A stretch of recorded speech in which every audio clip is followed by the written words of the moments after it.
जय हिंद साथियों, स्वागत है आपका self study classes Vishwamit Jain YouTube channel और दोस्तों ऐप में। दोस्तों बहुत सारे स्टूडेंट को ऐप डाउनलोड नहीं करते बन रहा है या फिर कर भी लिया है तो कोर्स भी नहीं देख पा रहे हैं। तो मैं आज उनको बता दूं कि ये जो सेल्फ स्टडी क्लासेस इस प्रकार से जब आप प्ले स्टोर से करते हैं तो ये आपका वेल जो है आइकन उसमें लगा हुआ है ना। तो इस प्रकार से सेल्फ स्टडी क्लासेस आपको सर्च करना है और ऐसे आइकन में आपको ऐप मिलने वाला है। ठीक है, तो दोस्तों हम देखें कि प्ले स्टोर में आपको इस प्रकार से दिखेगा ये सेल्फ स्टडी क्लासेस। ठीक है, ये प्ले स्टोर में आपको सेल्फ स्टडी क्लासेस का ऐप दिखने वाला है। ठीक है, ये इमेज उसमें डली है, ये आइकन, ये लोगो उसमें डला है। ठीक है, अब दोस्तों इसको इंस्टॉल करना है, यहां से आप इंस्टॉल करेंगे। ठीक है, अब इंस्टॉल करेंगे तो वहां पर आपको नंबर मांगेगा, जीमेल नंबर मांगेगा, तो आपको ओटीपी आएगा, तो आप रजिस्टर करके आगे बढ़ेंगे। सबसे पहला जो आपका जो रचना है दोस्तों, प्रश्न है वो है मैं वक्त के हूं सामने कि रचनाकार कौन है। 2 सेकंड आपको दिए जाएंगे, आपको उत्तर बताना है। मैं वक्त के हूं सामने कि रचनाकार कौन है। गिरजा कुमार माथुर, भवानी प्रसाद मिश्र, शमशेर बहादुर या फिर अज्ञे। तो मैंने आपको कई बार याद करवाया हूं दोस्तों कि वक्त के सामने क्यों खड़े हो गिरजा, वक्त के सामने क्यों खड़े हो, गिर जाओ भाई। तो किसकी हो जी, गिरजा, तो गिरजा कुमार माथुर की, यानी कि ये नंबर आपका बिल्कुल सही हो जाएगा। और दोस्तों आपको पता है कि इसे 1991 में साहित्य अकादमी पुरस्कार भी मिला है। मैं वक्त के हूं सामने के लिए गिरजा कुमार माथुर की रचना है और इसे 1991 में साहित्य अकादमी पुरस्कार मिल जाता है। ठीक है, अगला क्वेश्चन है प्लाट का मोर्चा के रचनाकार कौन है। अब 2 सेकंड आपको दिए जाते हैं और दोस्तों प्लाट के मोर्चे में कोई सियार को उतारोगे कि शेर को उतारोगे, जल्दी से बताना है। प्लाट के बोले सर बेटा प्लाट के मोर्चे में मैं सियार को नहीं शेर को उतारूंगा, यानी कि प्लाट का मोर्चा शमशेर बहादुर, किसकी होगी रचना, शमशेर बहादुर का। अब याद रखना है आपको, प्लाट के मोर्चे में सियार को नहीं शेर को उतारना है, तो शमशेर बहादुर यानी सा नंबर आपका बिल्कुल सही हो जाएगा। ठीक है, अगला है दोस्तों गीत फरोश के रचनाकार कौन है। गीत फरोश 4 विकल्प है, 2 सेकंड आपको दिए जाते हैं। दोस्तों हमें किसके गीत गाना है, हमें गीत गाना है भवानी के।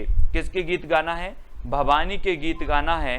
तो गीत फरोश रचना के रचनाकार कौन होंगे, कौन होंगे, भवानी प्रसाद मिश्र, यानी कि आपका जो विकल्प नंबर बी है वो बिल्कुल सही हो जाएगा। बी नंबर 1956 की रचना मानी जाती है। और अगला है दोस्तों आंगन के पार द्वार के रचनाकार कौन है, और 4 विकल्प हैं और आपका बिल्कुल सही आंसर हो जाएगा कि आंगन के द्वार पर कौन खड़े हैं, अज्ञे खड़े हैं। आंगन के द्वार पर अज्ञे खड़े हैं और ये रचना अज्ञे की है, ये भी आपको याद रखनी है। ठीक है, चांद का मोह टेढ़ा की रचनाकार कौन है दोस्तों। 4 विकल्प हैं, मैं आपको बता दूं कि अगर व्यक्ति की मुक्ति हो जाए तो उसका जो मोह होता है वो सीधा नहीं रहता, ऐसा हो जाता टेढ़ा। चांद का मोह टेढ़ा, मुक्ति मिल गई तो चांद का मोह टेढ़ा हो जाता है। तो चांद का मोह टेढ़ा ये रचना किसकी होगी, मुक्ति बोध, यानी कि आपका जो सा नंबर है वो बिल्कुल सही हो जाएगा। ठीक है, अगला है ठंडा लोहा के रचनाकार कौन है। ठंडा लोहा, दोस्तों आपको पता है कि लोहा कितना भी गर्म हो, है ना, कितना भी गर्म हो धर्म के पास आते ही ठंडा हो जाता है ना। लोहा कितना भी गर्म हो धर्म के पास आते ही क्या हो जाता है, ठंडा हो जाता है लोहा। तो उत्तर आपका सही क्या होगा, धर्मवीर भारती। ये ठंडा लोहा रचना है धर्मवीर भारती, यानी बी नंबर आपका बिल्कुल सही हो जाएगा। ठीक है, काठ की घंटियां की रचनाकार कौन है दोस्तों। काठ की घंटियां, अब 4 विकल्प हैं, गिरजा कुमार माथुर, धर्मवीर भारती, सर्वेश्वर बहादुर, सर्वेश्वर दयाल सक्सेना या फिर अज्ञे। अब एक चीज बताना, काठ की घंटियां यानी कि बहुवचन में शब्द है, घंटियां यानी बहुत सी घंटियां।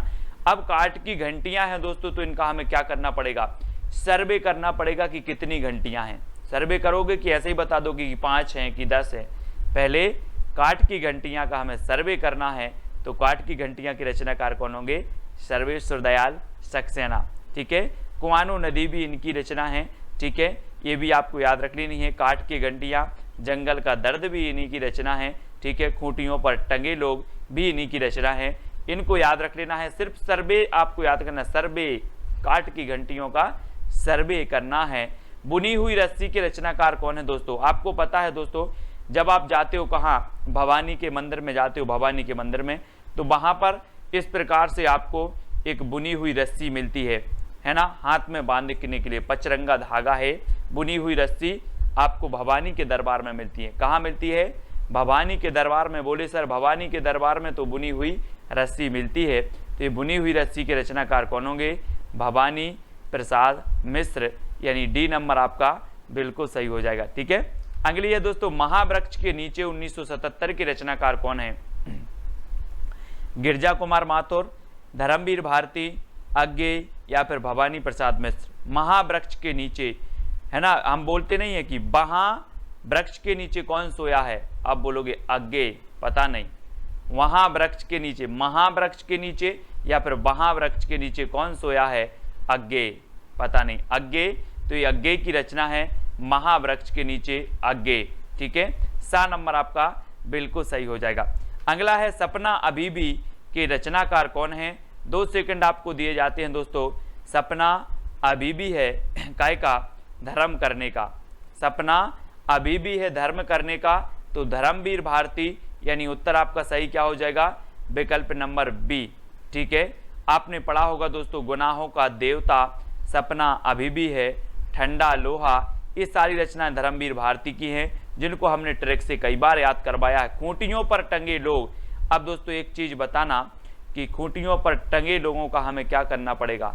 सर्वे करना पड़ेगा, तब हमें पता चलेगा कि खूंटियों पर कितने लोग टंगे हैं। तो खूंटियों पर टंगे लोग का क्या करना है? सर्वे। तो सर्वेश्वर दयाल सक्सेना की ये क्या हो जाएगी? रचना हो जाएगी। ठीक है, अगला है शिलापंख चमकीली के रचनाकार कौन है? दोस्तों एक पक्षी था, उसने बोला कि मेरे जो शिलापंख थे वो बहुत चमकीले थे, अब क्या हो गए हैं? गिर गए हैं, है ना।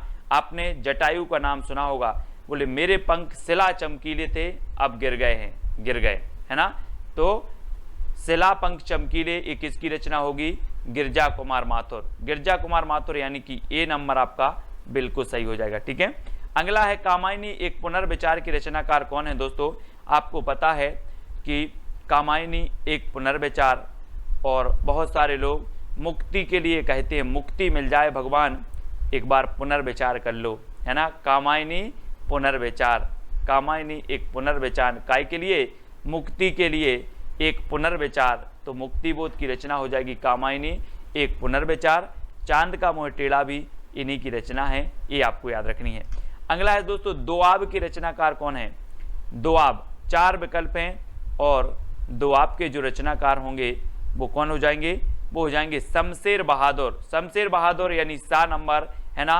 दोआब भी इन्हीं की रचना है, प्लाट का मोर्चा भी इन्हीं की रचना है, और शमशेर बहादुर को दोस्तों कवियों का कवि कहा जाता था। आपसे क्वेश्चन बनता है कवियों का कवि किसे कहा जाता था, तो आप बता देना शमशेर बहादुर को। ठीक है, खुशबू के शिलालेख के रचनाकार कौन है? दोस्तों खुशबू के शिलालेख, है ना, किसने देखे? भवानी ने देखे। खुशबू के शिलालेख भवानी ने देखे, तो खुशबू के शिलालेख के रचनाकार कौन होंगे? कौन हो जाएंगे? भवानी प्रसाद मिश्र। ठीक है, खुशबू के शिलालेख किसने देखे? भवानी ने, तो भवानी प्रसाद मिश्र खुशबू के शिलालेख। ठीक है, अगली रचना है दोस्तों भग्नदूत के रचनाकार कौन है? भग्नदूत, अगर मैं आपसे पूछूं कि कितने दूत भग गए? भग्न दूत, भग्न दूत यानी कि भगन तो भग गए, दूत भग गए, है ना। तो कितने दूत भग गए? तो आप बोलोगे सर अज्ञेय, पता नहीं कितने दूत भग गए, है ना। तो ए, है ना, ए हो जाएगी अज्ञेय की रचना भग्नदूत। ठीक है, अगला है भूरी भूरी खाक धूल की रचनाकार कौन है? दोस्तों आपको पता है कि जब व्यक्ति को मुक्ति मिल जाए तो उसकी ये जो भूरी भूरी भूरा भूरा शरीर है, ये सब खाक धूल में मिल जाता है। भूरा भूरा शरीर खाक धूल में मिल जाता है, जब मुक्ति मिल जाए तो ये भूरी भूरी खाक धूल रचना के रचनाकार कौन होंगे? कौन हो जाएंगे? मुक्ति, क्योंकि मुक्ति मिल जाए तो भूरी भूरी खाक धूल, है ना। अगला है दोस्तों धूप के धान की रचनाकार कौन है?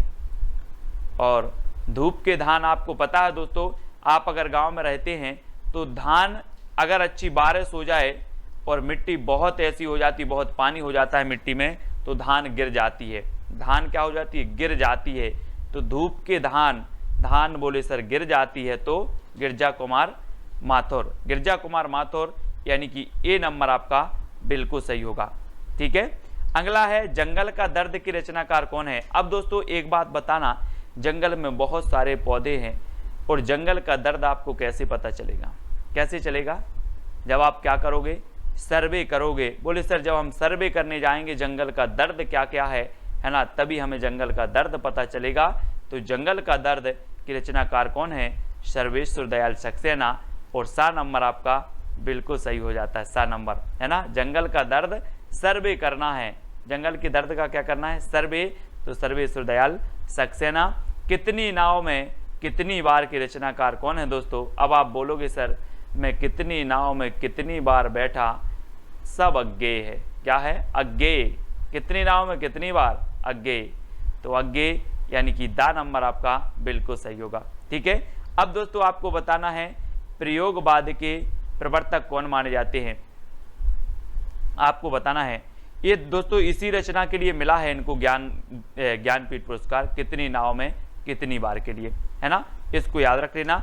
और प्रयोगवाद के जो प्रवर्तक माने जाते हैं वो कौन माने जाते हैं, ये कमेंट में चैलेंज प्रश्न है, आपको लिखना है। गिरजा कुमार माथुर, धर्मवीर भारती, सर्वेश्वर दयाल सक्सेना या फिर अज्ञेय कौन माने जाते हैं, ये कमेंट में सभी लोग लिखेंगे। जितने लोग भी देख रहे हैं वीडियो को लाइक करें। और इसके पहले बहुत सारे वीडियो आपके डल चुके हैं दोस्तों, हिंदी साहित्य ट्रिकी वीडियो, मोस्ट इंपॉर्टेंट कई वीडियो डल चुके हैं। आप प्लेलिस्ट में जाके देखें हिंदी साहित्य ट्रिक्स। ऐप डाउनलोड नहीं करते बन रहा है या फिर कर भी लिया है तो कोर्स भी नहीं देख पा रहे हैं, तो मैं आज उनको बता दूं कि ये जो सेल्फ स्टडी क्लासेस इस प्रकार से जब आप प्ले स्टोर से करते हैं तो ये आपका वेल जो है आइकन उसमें लगा हुआ है ना। तो इस प्रकार से सेल्फ स्टडी क्लासेस आपको सर्च करना है और ऐसे आइकन में आपको ऐप मिलने वाला है। ठीक है, तो दोस्तों हम देखें कि प्ले स्टोर में आपको इस प्रकार से दिखेगा ये सेल्फ स्टडी क्लासेस। ठीक है, ये प्ले स्टोर में आपको सेल्फ स्टडी क्लासेस का ऐप दिखने वाला है। ठीक है, ये इमेज उसमें डली है, ये आइकन, ये लोगो उसमें डला है। ठीक है, अब दोस्तों इसको इंस्टॉल करना है, यहां से आप इंस्टॉल करेंगे। ठीक है, अब इंस्टॉल करेंगे तो वहां पर आपको नंबर मांगेगा, जीमेल नंबर मांगेगा, तो आपको ओटीपी आएगा, तो आप रजिस्टर करके आगे बढ़ेंगे।